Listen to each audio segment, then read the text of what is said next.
Hi, I'm Kay Swartz. I was the first teacher at Delaware Christian School, which is hard to believe was 50 years ago.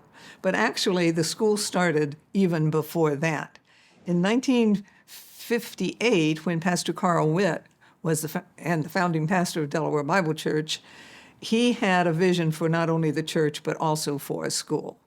And so as he was working through things, he was kind of in the back of his mind had the school in mind. Had a quote by Martin Luther, which he really believed in as for the need of a Christian school. The quote says, "I'm afraid that schools will prove to be the gates of hell unless they diligently labor in explaining the Holy Scriptures, engraving them in the hearts of youth. I advise no one to place his child where Scriptures do not reign paramount. Every institution in which men are not unceasingly occupied with the Word of God must become corrupt." And so that was kind of what he based his need for Christian schools upon. Pastor Witt even went ahead for the church's purpose to kind of write down what he thought would be the purpose of the Christian school. And he wanted the Christian school not only to be state qualified, but also mainly to incorporate the Word of God. Because, to have a Christian school, you don't just add Bible as a class to the curriculum, but God's Word is incorporated in all the classes, all the academics. God's truth is the basis for all education, and that is what we desired for our Christian school, too. So in 1970, they also established a school board, which was underneath the church board with men from the church. And then in 1973, in May, the church voted to start the school. So September 5th, 1973 was the first day of class in the Christian school. And if you would have come in the building on that day, you would have found Pastor Witt, Cora Graham, who was the church secretary, me, and my 7 students. So quite different from the school nowadays if you would come in. But for that was the beginning. And it was a good beginning, too. Even with just 7 students, we had to practice the school discipline, I guess you could call it. They learned to form a line, they learned to raise their hand to talk, and all the other things that go along with kindergarten. A good year. The next year, 1974, Steve Roush came on as principal, and teachers were added. We had a first, second grade combination and a third, fourth grade combination for that year. And then each year, the church would vote to add the grades, and each year a grade or so would be added. So Steve Roush was the first principal. Then Joe Wallace came in 1977 as principal. Oh, and I should mention in 1976, the school got such a bonus when Miss Ruth Stockdale started as a first grade teacher. Such a treasure she was. And if you go out to the gym now, you'll find a notebook out there that she has put together as How Students Learn. And if you look through that notebook, you will see that she has got pictures of all the different postures that first graders use to learn. Some of them are sitting at their desks and doing their work. Some of them are sitting under their desks doing their work. Some of them are sitting beside their desk. She just allowed those first graders, as long as they did the work and weren't bothering anybody, she allowed them to take whatever position they were comfortable in. Really cute, really great teacher she was. Like I said, in 1977, Joe Wallace came as principal. And by 6th grade then, we were chartered by the state. And we had added band to the curriculum. We had added music and art, those other things that go along with all the academics of school. Then in 1979, the congregation voted again now to start high school. Well, starting high school isn't just adding grades now, it's adding subjects. And so different teachers were brought in for all of the academic subjects, and they're again incorporated with God's truth. And we also added a sports program now. And if you would talk to any of the students who were here at this time, you would realize what you do to have a sports program without a gym. And so we were going all around the city, finding gyms that the kids could practice basketball in. Edwards Gym, Woodward School Gym, just they could tell you a lot of gyms they were in. Or the volleyball team practiced out in the parking lot. It was just wherever we could find a place for the kids to practice until we did have a gym.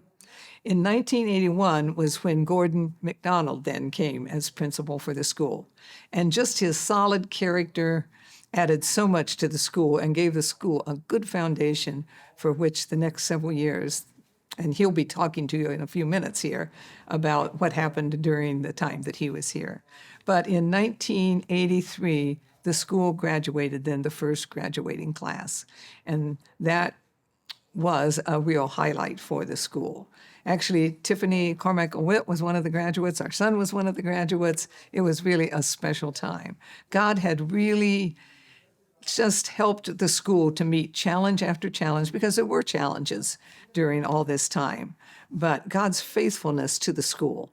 And as I looked back on those 50 years, I was amazed when I thought, my family was a part of the school every one of those years, either as student, as school board members, as teachers, as finance director even. God is so good as he allows each one of us to be a part of his purpose and his program, even in the working of our school. Hi, I'm Gordon McDonald. I want to talk about my tenure as both a teacher, a principal, a superintendent between 1981 and 2015. I'm going to be talking primarily about the first half of that tenure. I want to recognize that the school board who took a chance on me was Pastor Carl Witt, Stan Carmichael, and Mike Clark, who are with us to this day, Slim Scowden, and Walter Hurd, who is the father of Lisa Harmon with us. At that point, the highest grade in Delaware Christian was a junior class, and Tiffany Witt and Mark Swartz, who many of you know, all of us know, were three of that class of five. By the way, Ronald Reagan became president in 1981 and was there until 1989. I outlasted him.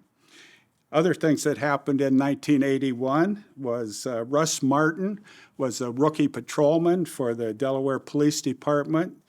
Jill Martin was a new fifth grade teacher here at Delaware Christian. And interestingly, she taught my daughter Rachel in that fifth grade class.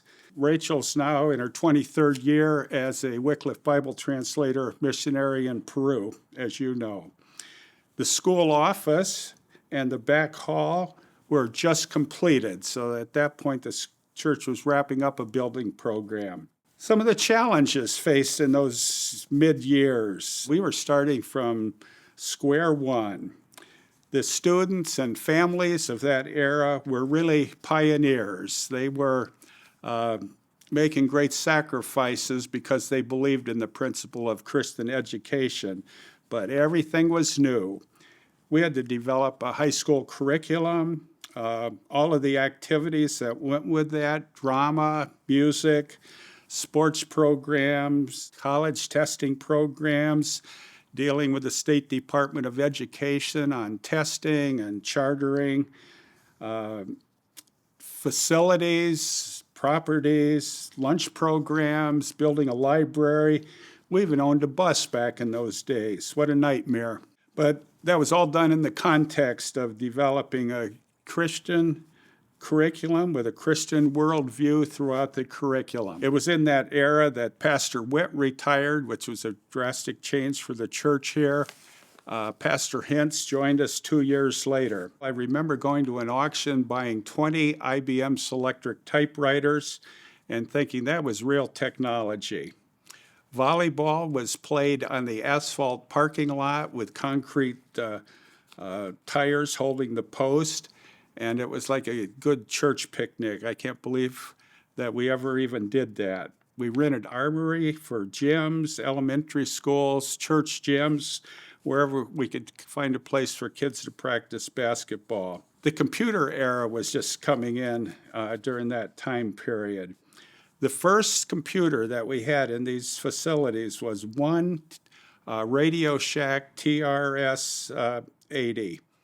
In the school office. We eventually greatly expanded to 4 computers that were on rolling carts that went into classrooms just so kids could see what they looked like, basically. Ray Swartz found a giant IBM business computer like he had used in the city offices that he brought in and did our church and school bookkeeping on for years and years after that. Speaking of computers, there was a real concern, at least in my mind as administrator, for computer security. Not thinking of hackers like we're concerned about today, but what students might do on a computer. And that was fulfilled one day when my secretary, Jean Dirth, came into my office with a very ashen look on her face and handed me a business card that said President's Secret Service. And I thought, oh my gosh, somebody's just threatened the president. We're in trouble now. Well, it was the Secret Service agent doing a background check on Jeff Reinhardt, one of our recent graduates, who ended up being hired by the President's Secret Service and did that for many years and probably is just now retiring from the Treasury Department that oversees that. Well, we've come a long ways. Beth Hughes, who oversees the church and schools IT department, today works with 300 devices, she told me recently. Desktop, laptop, Chromebooks. So it's come a long ways from 20 IBM Selectrics. It was in that time period when we acquired the Liberty Ball Field. Mike Clark's tennis partner, who owned General Castings, very graciously gave us the use of that for many years. And through lots of volunteer work, we developed those soccer, softball, baseball fields. I remember working a Saturday out there with literally practically every student and family in the school, picking up rocks, hauling off dump truck loads of them, and then later that spring planting grass there in the snow one day with Scott Bowder running the equipment. Interesting thing in that time period also, January 1986, the Challenger blew up. The teacher in space, Christy McAuliffe, and many others lost their life. But that came home to us here at Delaware Christian because Nancy Hayes, now Hayes Plazzolis, who was a science teacher at that time, had applied for a position on that space shuttle Challenger and was very shaken, as all of us were by that event. During the 90s, many teachers, coaches joined the staff at the school at great sacrifice financially, and yet God provided, and many of those teachers that started in that era would be here for 20 to 35 years. Some still are. Each one of those teachers, coaches, has a story. Everyone was a divine appointment and a calling. I wish I had time to share those stories with you, but that was what I really loved about my job, was that team building and seeing how God brought people together and used their different spiritual gifts to make the school what it was becoming in that era. I also want to recognize many volunteers that we had that made great school boards over the years for Delaware Christian. It was in those years, too, that we were able to develop a great leadership team. When Phil Mears resigned as elementary principal, I approached Joyce Johnson, second grade teacher at that time, and asked if she'd like to be an interim principal. Her reply, no, I want the job. And we know what wonderful job she did for so many years. Beth Hughes, our IT person that I referred to earlier that does such a wonderful job here today, started as a playground supervisor, moved into the office, and eventually took over the technology program, which she did so well and does today.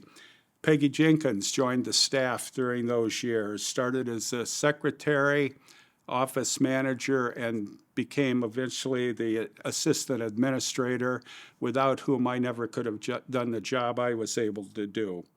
Ray Swartz during those years was the treasurer of the school and the church, along with his giant IBM computer. So that takes us up to retirement in 2015 when Jane Miner took over the school and has done a wonderful job. I want to share that during those years, we built the gym. Took a 2-year period to do that. $600,000 was the total price tag on that. Many volunteers made it possible. George Harmon was the foreman working for Dean Fraker. Art Jones, a teacher, volunteered endless hours. Carl Walter, Amy Walter's father, wired the whole building after school, after his work on his union jobs in Columbus. Many parents painted, hung drywall, laid flooring. And speaking of flooring, we played on concrete for 2 years before we were able to add the wooden floor, which is what basketball should be played on. Jeff Lowe, son of Bill and Sandy, was the 1994 yearbook editor, and he wrote this about that gym construction. Delaware Christian would not be what it is if it were not for self-sacrificing parents who have given time and effort for the school's benefit. A mighty chunk of this gym was built compliments of people who expected nothing in return for their time and calloused hands. During those years, we solidified a biblical philosophy of education, developed a Christian worldview that was integrated into the entire curriculum. And that was always the guiding star for my goal for the school. Like all of life, lots of successes, too many failures, but Delaware Christian remained true to God's calling, and we leave eternal results with Him. If these walls could talk, they would tell you a lot. They can't talk, so I'm here to fill you in on the years of 2000 to 2010. My name is Joyce Johnson. I began my career at DCS in 1987 as a second grade teacher. I moved to third grade in 1989, accepted the position of elementary administrator in 1998, and retired in 2014. 2000, Delaware Christian School Athletic Department joined the Ohio High School Athletic Association in Division II. The secondary chapel scene changed with the development of a student-led praise trio of guitar, electric guitar, and piano. Thus began student-led praise and worship. 2001. In 2001, the 300 building was completed and occupied with the addition of 3 classrooms, a computer lab, a science lab, and finally, a very spacious library. Our staff and students were able to spread out. The former library was in a tiny classroom with absolutely no space for students to study or to complete research. One cannot forget where they were on Tuesday, September 11th, 2001. It was Picture Day here at DCS. We mourned for our country as the Twin Towers fell, the Pentagon burned, and the plane crashed in Pennsylvania. We spent much time in prayer for the victims. 2002 and 2003 will be combined. Uniforms were instituted in this year and are still worn today. Much thought and many meetings went into the process of selecting styles, plaids, and pieces of apparel. Through the years, more articles of attire have been added to supplement the uniform. In the fall of 2002, our choir director had a health issue and was unable to continue directing the choir. I took over the duties. Early in 2003, I was approached by Miss Albany Meyer, now Mrs. Witt, requesting that the choir attend the Association of Christian Schools International Music Competition at Cedarville University. I researched the competition and thought it a valid experience for students. Mr. Shirley, our band director, agreed. The band, choir, ensembles, and soloists entered the competition. DCS has been a part of this competition since. So students, when you have to arise bright and early on a Saturday morning in spring, you can thank your present choir director, Mrs. Witt, for the wake-up call. 2004. School-wide fundraisers were one of my duties. For years, the students had sold Anthony Thomas candy bars.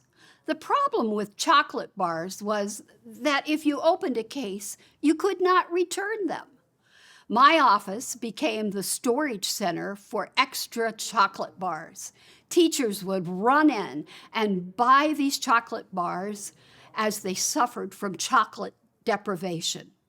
Unfortunately for my body, these treats were way too much temptation, and thus began the battle of the waistline.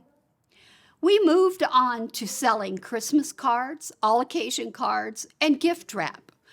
These items made a little bit more profit, but the effort was not worth it. In the spring of 2004, a representative from a company walked in my door, and I listened. This was the birth of the Legacy Kids Classic. After several years, the Classic became the Legacy Kids Serve-a-thon. The first year of the Legacy, we grossed $116,000. We would have to have sold 232,000 candy bars to raise $116,000. Through the Legacy fundraiser, we were able to purchase the red lockers in the 100 building, the air conditioners for the 100 building classrooms, desks, chairs, playground equipment, door security systems, and cameras. But the best was we were able to build the connector between the 100 and 200 building. There used to be a wide open space between the buildings. The students and teachers endured rain, snow, sleet, and hail. The students and teachers did not find this to be a very pleasant experience. Included in the connector was the handicap elevator, which has served us over the years with students and visitors in wheelchairs. 2005. In the spring of 2005, Grace Koval, now Grace Youngkin, a junior at DCS, fell from a cliff while on a mission trip in Kayenta, Arizona. Many prayers went up for this young lady. After spending much time in the ICU with many injuries, God allowed Grace to slowly recover. The class of 2005 went a step further and downsized their senior trip and stayed close to home. As a matter of fact, they stayed so close they were at Mingo Park, so that their senior trip money would be given for Grace's medical expenses. The seniors did not stop there and hosted a benefit dinner for Grace at All Occasions Catering. This was Christian love in action. 2006. Did you know that 6 sets of homecoming kings and queens have married? These marriages came from homecomings in 1999, 2000, 2003, 2006, 2012, and 2017.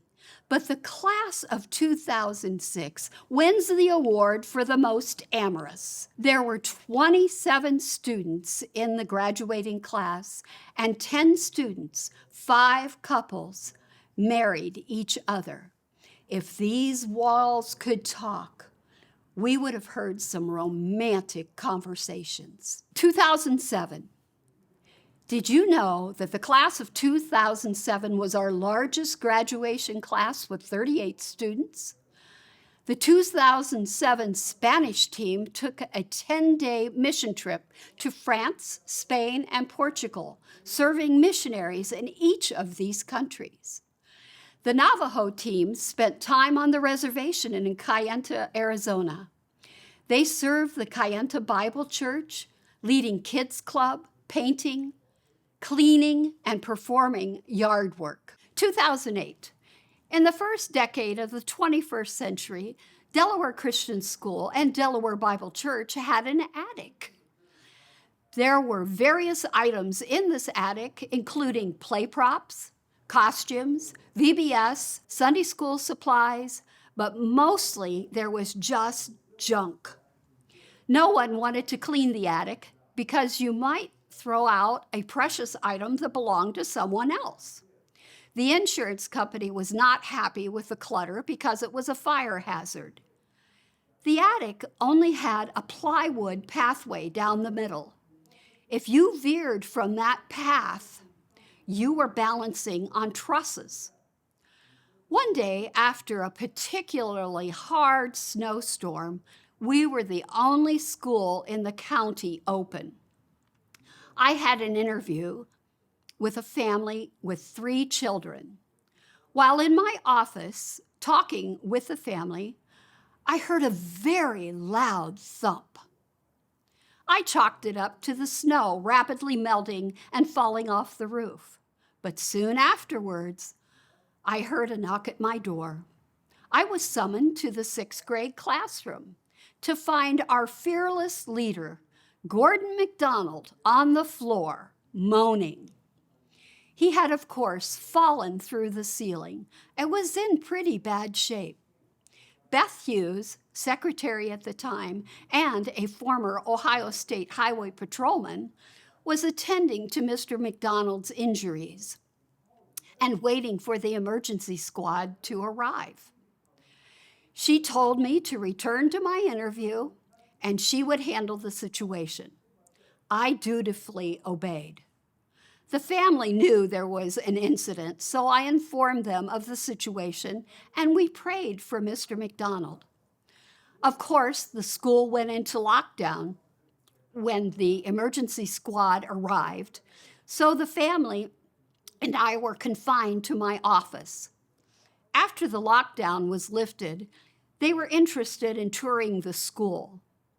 By this time, it was lunchtime. Chaos reigned in the hallways and in the common area. I was hoping to show them a calm classroom.